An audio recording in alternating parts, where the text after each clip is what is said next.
One of the ways by which the government makes governance inclusive and participatory is through the town hall meetings. It allows the citizens to observe the decision-making process directly and hold elected representatives accountable for their actions. It also makes way for need assessment and strengthen community bonds by bringing citizens together and provide a respectful platform for diverse voices to be heard. The Prince Dapo Abiodun-led administration since inception made governance participatory and inclusive by organizing the town hall meetings where citizens across the 4 divisions of the state gather to present their needs.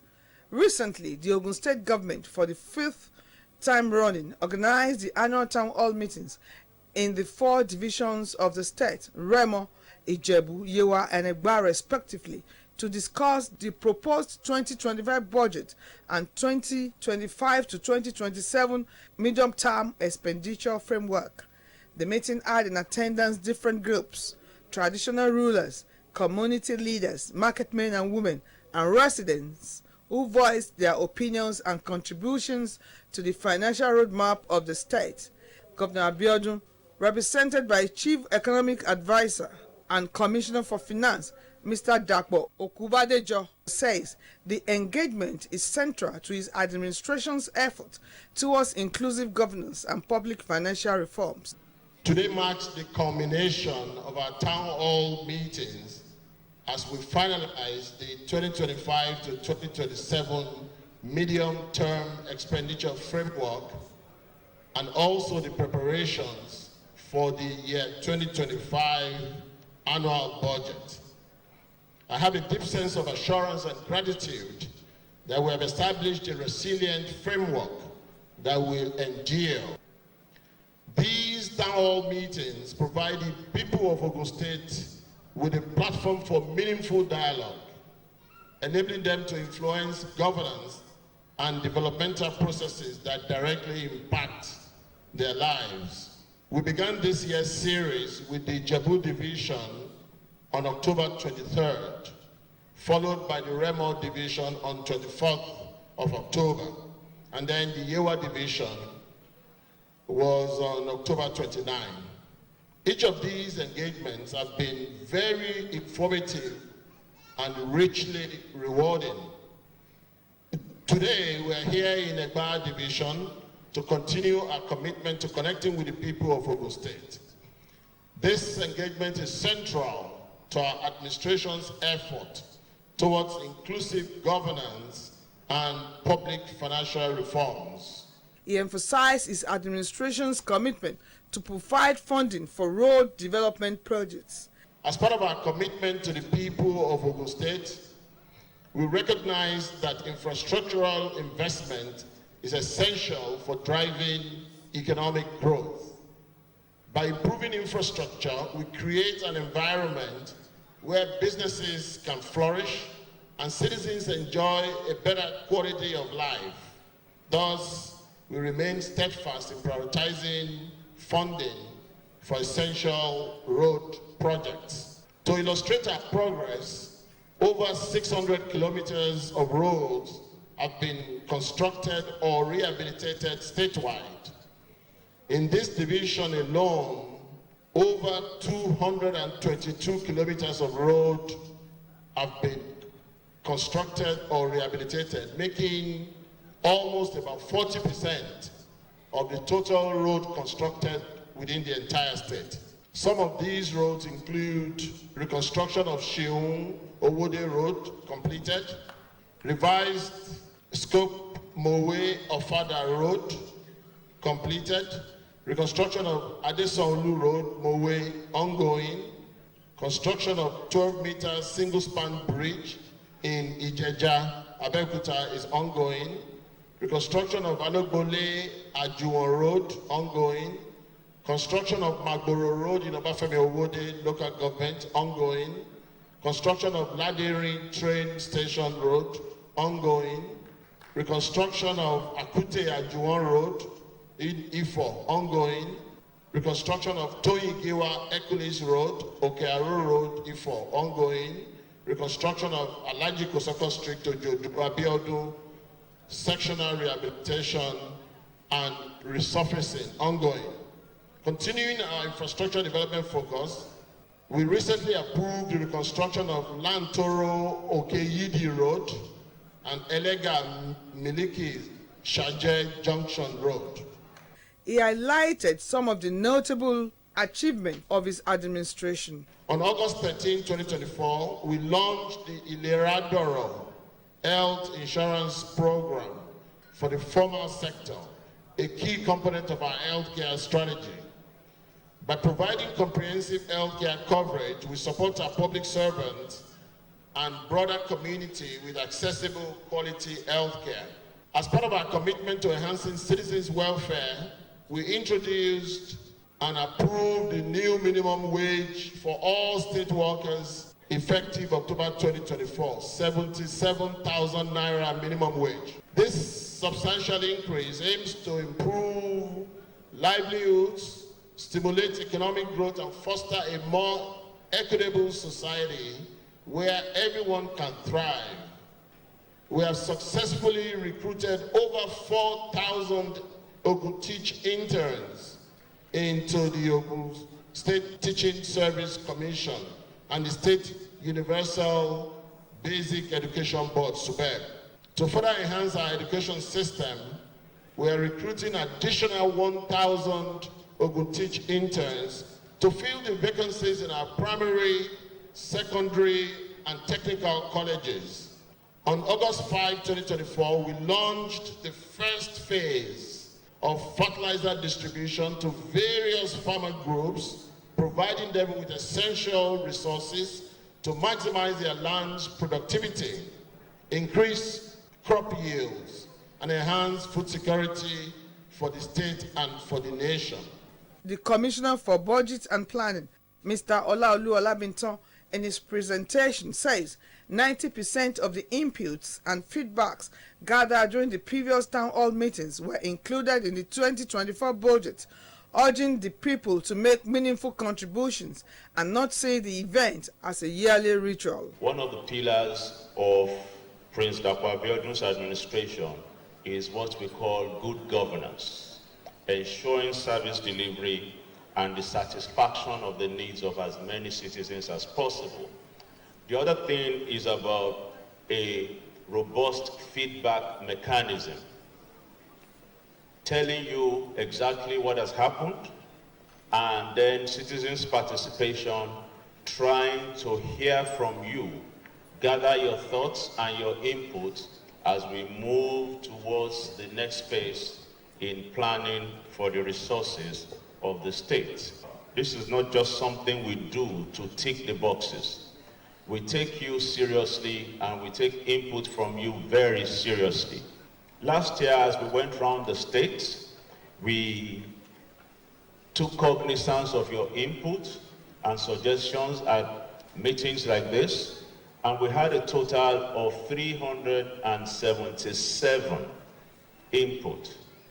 And I'm standing in front of you to let you know that 90% of that, i.e. 340 of that, found their way into the 2024 budget. I'm also pleased to let you know that the remaining 10% will be added within the medium-term framework, that is between 2025 and 2026. Everything we do is along the Ishaya developmental pillars. Various leaders and groups made their contributions to the budget process. Odega has suffered from one government to another over the years. Please, whatever you can do for Odega in the budget of 2025 will be very much appreciated. The governor has done wonderfully well in most areas. He cannot finish all the works in Ogun State. We commend him for what he has done. However, permit me to mention road and agriculture. Ogidi, Odo Shelu, Itamarun, Imomo, Odo Shimadegun, Aton, in Ijebu Northeast local government, very, very important. Shagamu has so many bad roads that links the major road here. Thank God, High Court Road has, started witnessing renovation. But I don't want it to end up at the High Court there. If the government can be able to link it to the Okwatada, which also link up to the Lagos-Ibadan Express Road, it can support the traffic. Whenever there is a problem along Express, instead of people getting stuck there, they can branch that place and link to the Shagamu, from where they can get to wherever they are going to, either Shagamu Benin or back to Lagos Ibadan through Ipelu axis. Reacting to the presentation by the various groups, the representative of the governor assured the people that all their inputs will be looked into and included in the budgets. Giant strides caught up with some citizens at the event. They expressed their minds on the town hall meetings. The Ogun State government has been very, very particular about being prudent in their spending, focusing on critical areas of development in terms of infrastructure, healthcare, education, and etc. So I think it's good to have a proper needs assessment to be able to address the critical areas and then focus the resources we have in Ogun State on ensuring these areas are well developed. Town hall meetings are very important. It helps the people on being informed. It's a situation whereby the government is communicating directly with the leadership of the communities, critical stakeholders, and of course, it transcends and trickles down to the grassroots. It promotes transparency, promotes what a typical government should be about. For government to even consider the people in the community, in order to liaise with us, in order to rub minds together, to know what are the necessary things to do. So I just want to give it to the governments of Ogun State, in person of Omoba Dakwa Abiodun, CON. In fact, he has been doing wonderfully well because, it's not an autocratic leader. An autocratic leader will be the one that will dictate, but his case is very different. He will consult people who can gather together in order to rub minds, in order to achieve a goal. I'm happy to see things like this happen under this administration. Gathering information for any budget process and including the people at the grassroots to conduct a sort of needs assessment is sine qua non to good governance. Today we are having a 3-in-1 event. The medium-term expenditure framework, which brings to the fore the plan, the need of the people and the plan of government between the year 2025 and year 2027.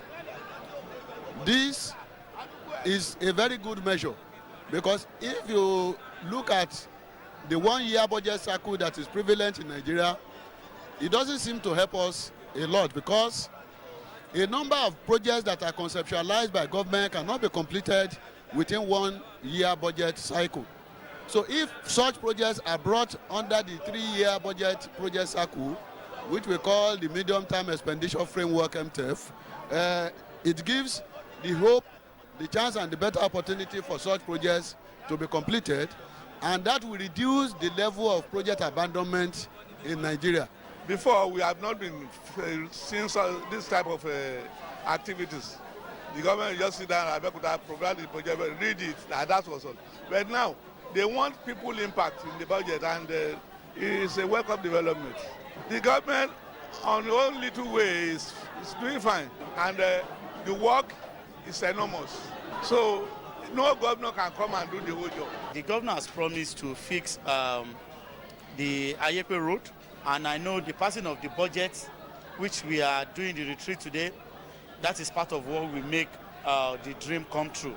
So I can't wait for the growth that Shagamu will witness in this passing of budgets. This 2025 budget will favor every one of us. For what I've seen that the governor is doing, and there is a song that I will sing that Odin Shisha Rebo Dapo Baba She La She Pe ó ti ń ṣiṣẹ́ rẹ̀ bọ̀ láyé wá bàbá ṣe là. He has been doing it for long, and I'm assuring you that God Almighty will be with him and he's going to succeed and do it well. All the infrastructures is excellent. Every day I'm just praying for him.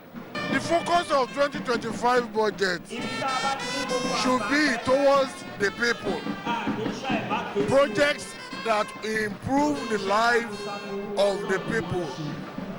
The situation in the country at the moment is a bit harsh. So the budget should look at what can bring succor to the people.